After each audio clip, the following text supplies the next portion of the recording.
David Raya pulled off a penalty save like no other.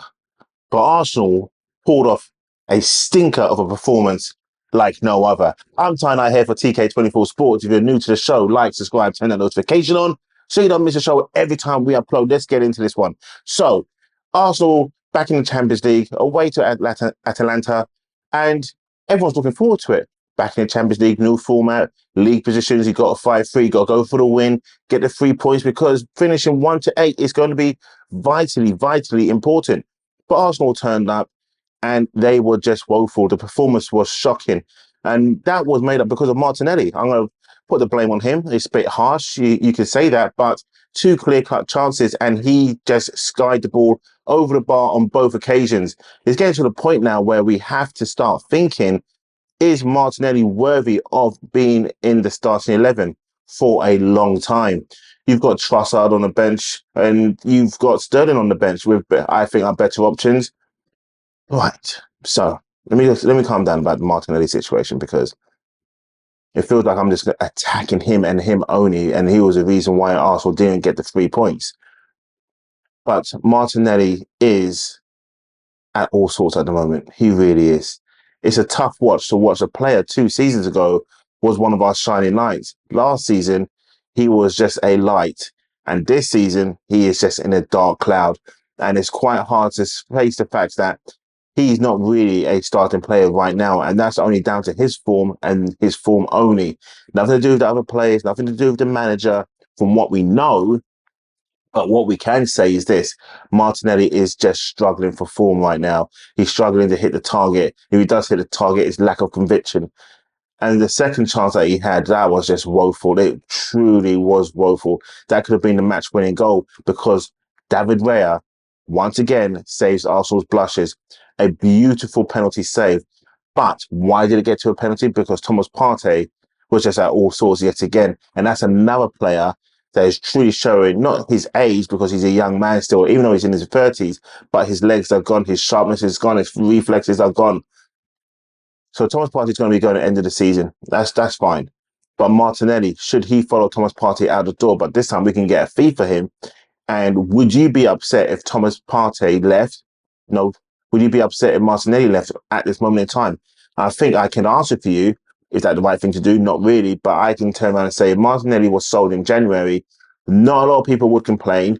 A few moans and groans and say, okay, as long as we get a replacement in, I'm all for it. And I think that's where majority of Arsenal fans are right now. Martinelli does not deserve to start another game until he can prove himself when he's brought onto the pitch from the substitute bench. You have Sterling when he came on. To be fair, he didn't really do too much, and none of the other Arsenal players did too much or get themselves into the game to give themselves a chance. Kai Havertz works his backside off.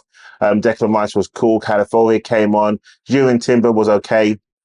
But again, the whole team, I won't say they looked scared, but they looked like they was just going out there for the draw.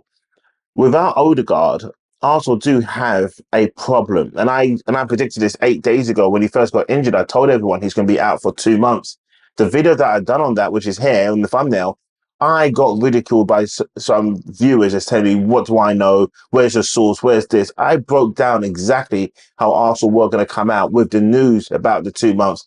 And yet, lo and behold, to the day, they've done exactly that. Arsenal are problems. Does that make sense? Arsenal are problems. They're problems to themselves because they do not have a bona fide backup for an Odegaard or someone who can compete with Odegaard, someone who else can unlock the doors when Arsenal need it the most. They've got a brilliant defense, we know. They've got a superstar goalkeeper. You can't deny that no more. Aaron Ramsdale's gone. Mikel Arteta got it right. He wanted Raya in. He needed to get rid of Ramsdale. If Ramsdale was in goal, would he have been concentrated enough to even save the penalty, to even know that there was a penalty? There's just a difference of levels. And now the difference of levels, Arteta has to go back to the drawing board again. It's going to sound so harsh and maybe a bit overreactive, but maybe look to move Martinelli on at the end of the season if he can't get to 10 goals in all competitions. Kai Havertz is cool. He worked his backside off. He really, truly did yesterday, and that's what impressed me. If he's not going to score, he's got to do something else to help the team, and that's what he done. Martinelli, he did work his backside off. He did run back in defence, But the pivotal moments when he had the two one-on-ones, what I call one-on-ones, he should have scored. The second shot more than the first shot. The first shot, he still should have hit the target. The second shot, he should have buried that. He should have buried that. But there's no composure in him. And I think we're starting to see that now more than ever, more evidently. We sometimes moan when he runs this down with his head is down and he's just running in a straight line and there's no composure. And that in front of goal yesterday was showing that. I think uh, Martinelli is just a substitute. He's just a squad player. So I was struggling with my words. I didn't want to say it, but sometimes after a game, you can be more reactive, and I didn't want to be. And I woke up today and I said to myself, okay, what is Martinelli's true position? Of course, a left forward, but he is a substitute. He's a squad player. You're starting a few games, maybe in a few cup games and a few league games, but he's not your overall starter. And that's what Arsenal need to go and find. Trossard's all right, but again, he's not your overall starter for where Arsenal want to go, where Arsenal want to be, and who they need to become in order to start winning and wrestling titles off the likes of a Manchester City and a Real Madrid. Don't laugh, but it's true. So let's go and talk about David Raya's double save. When the penalty happened, I was like, okay, great. But I wasn't upset because I was thinking VAR are doing their best not to give it, but to try and justify to give it because it was so soft. But I had faith in David Raya. Now, I didn't think to my best knowledge that he was definitely going to save it, but I thought there was a big possibility because we've seen what he's like in penalty shootouts. He made that dramatic save that got us through to the next round last season. So when this penalty happened and when he made the first save, I thought, bloody hell, well done. You made a save, but unlucky for the rebound. Little did I know that this guy had those cat reflexes, and it was pretty much a reminiscence of not the double save against Aston Villa, but the spring-like effect with reflexes when he got up for the Ollie Watkins save with the header. Same sort of angle, but this player should have really truly buried that. But credit to David Raya. So I'm going to take nothing away from David Raya. He made the penalty save, strike one. Made the rebound save, strike two. And my goodness, that was the difference for Arsenal yesterday, David Raya. Martinelli was the difference, where we could have won and we didn't. And then thank God for David Raya and the fact that we bought him over and we kicked out Aaron Ramsdale out the tour in the end.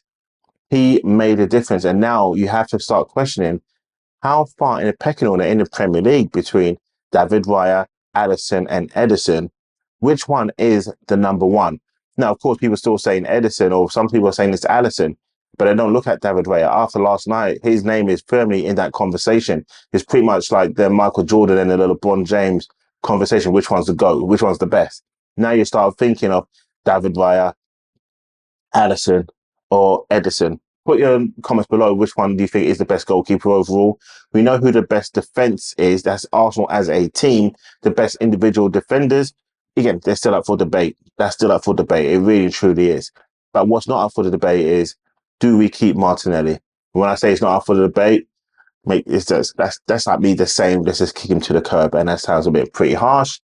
But we have to look at reality. If we want to get further and go for much further in every competition into the Premier League, is it time we cash in on Martinelli where we can get a 70 to 80 million? That sounds stupid. That sounds crazy. But if Anthony Gordon's going for 70 million, then why can't Martinelli go for the same sort of figure? And I guarantee you this, there'll be clubs out there lining up, ready to open up their wallets to get a Martinelli from Arsenal. Martinelli might not want to go from Arsenal, so Arsenal have to be clever when they do this, if they are going to do this, should I say, and that's going to be in the summer, and they have to evaluate their options. And I'm very sure you'll be saying, well, yeah, sell Martinelli and get a Nico Williams. That could be the possibility right there. That right there could be the possibility. So we have to look out for that one in the next few months when it comes to January, because that's when new stories come out. So as a whole, Arsenal were rubbish yesterday. They were pathetic. They were boring. I was falling asleep until that penalty moment. I was like, oh, okay, I'm awake. And then the Martinelli miss, and then bang, I was on the phone cussing to my sister. And in the group chats, it says, this is how bad he is. But what does that mean for this coming weekend, for Sunday against Manchester City? Where's that game going to be won, or is it going to be won? Is it going to be more in favour for City? A lot of people are going to be saying yes, because Arsenal do not have Martin Odegaard. But Arsenal could still come away with a win. It sounds crazy, they could still come away with a win, and it will be a surprise win in my eyes, because again, Arsenal just don't have that player to unlock the door. If Jesus can actually turn up and have a bit of strength, and that's, oh my God, yes, sorry. Feels like I'm going around in circles here.